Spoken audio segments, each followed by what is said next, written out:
Progressive Conservative leader Doug Ford attends a campaign event in Caledonia, Ontario, on Wednesday.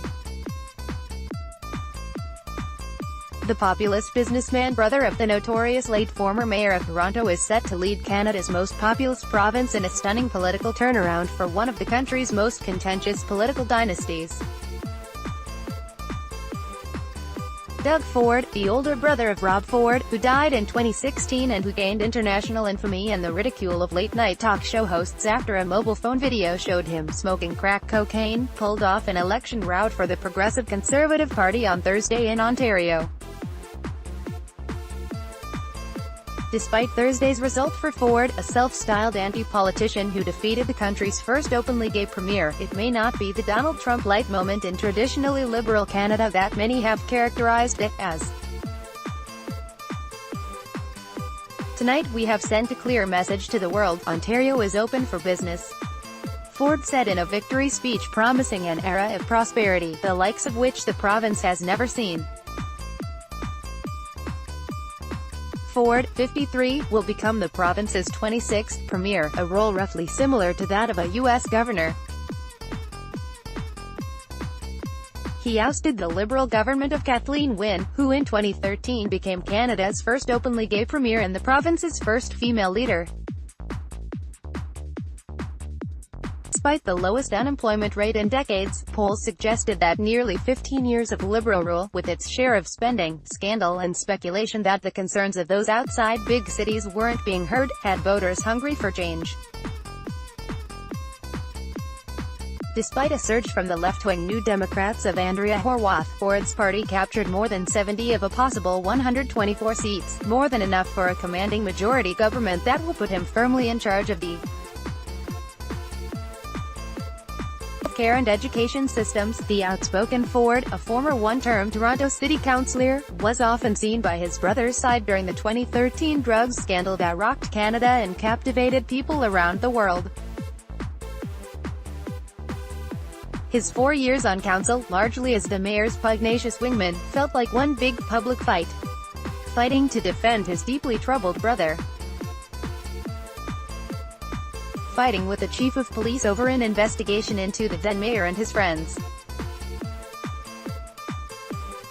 fighting with the father of a young man with autism, fighting with fellow councillors and constituents calling for some semblance of order. When Rob Ford abandoned his 2014 mayoral re-election bid after a cancer diagnosis, Big Brother stepped in to run.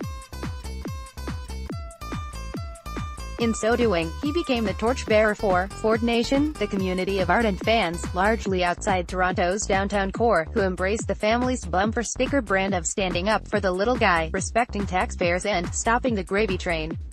Doug Ford finished a respectable second in his 2014 bid for mayor.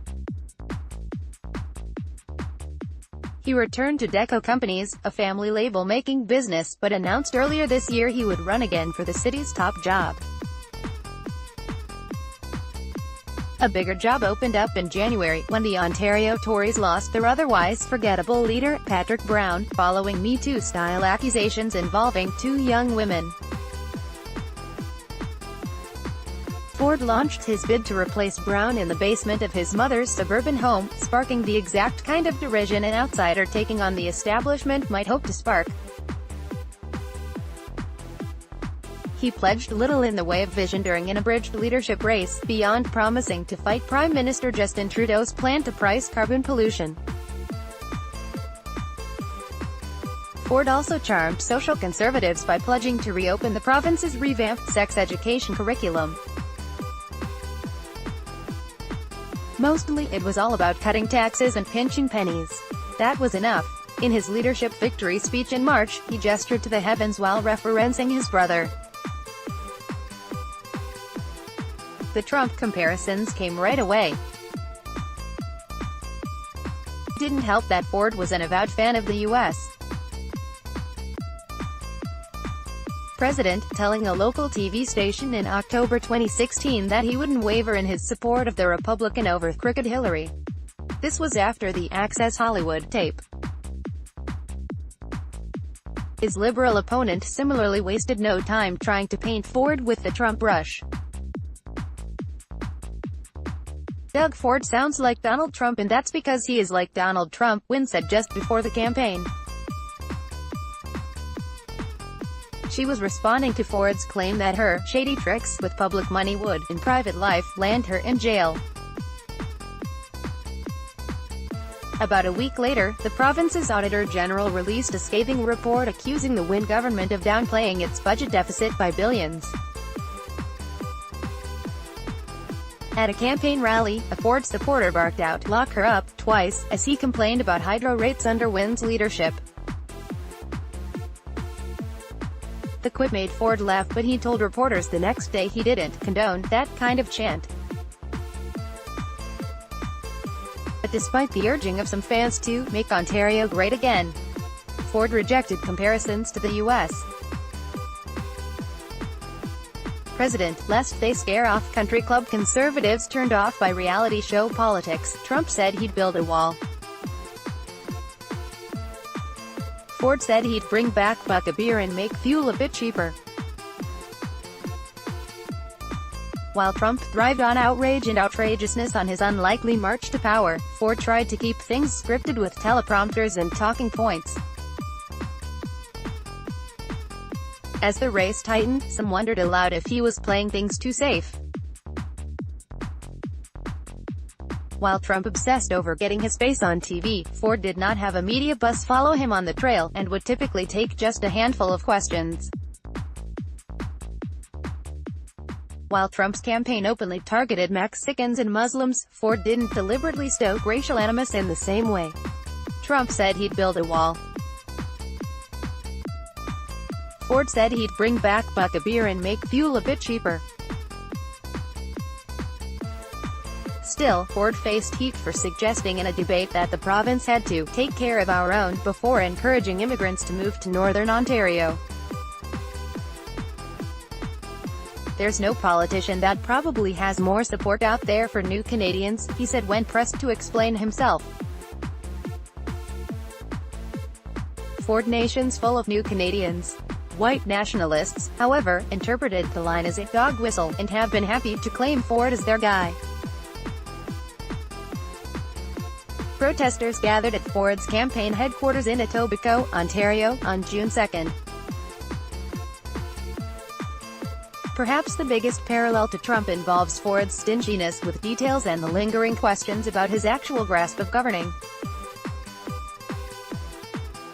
When a reporter asked him early on to explain how, precisely, a bill becomes a law, Ford called it a "gotcha" question, and promised he'd pass endless bills. The defensiveness and the odd boasting felt like quintessential Trump. Though Ford promised a costed platform before voters cast their ballots, he instead released a list of priced promises with no information about how his government would pay for them. He pledged to find $6 billion in efficiencies in government spending, which his opponents said is just another word for cuts to public services. And, like Trump, drama follows him. Ford was accused of being involved in selling bogus party memberships to support a preferred candidate in 2016 and directly intimidating a female rival. He denied both allegations.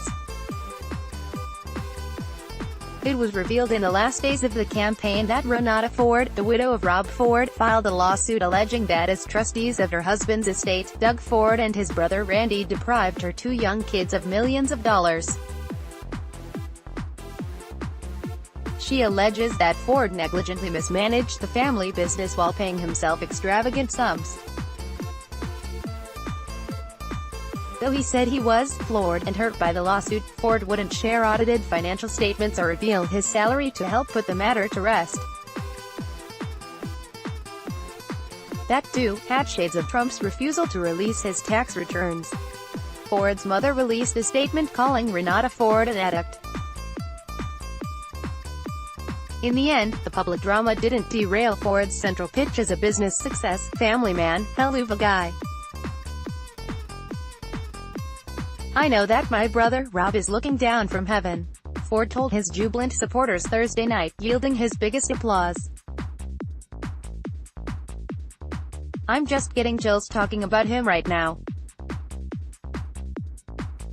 Rob is celebrating with us tonight. We owe so much to Rob's legacy.